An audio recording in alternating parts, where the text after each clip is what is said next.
Hay mga palangga sa tanan. So Sunday karon mo ni akong gihimo nag-gun wash ko para nindot ang mga labanon. So makita ninyo diya sa gawas no, dili ta mayaman ha. Sa di ta magpapiling-piling.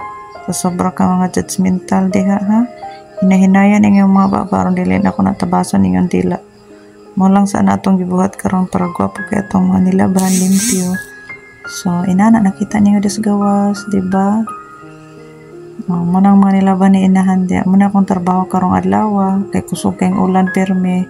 So natingob gid karon Domingo pero pagkahapon mag 6 hours ko naglaba din ako rin gihaon kay murag kaulanon na pud og balik.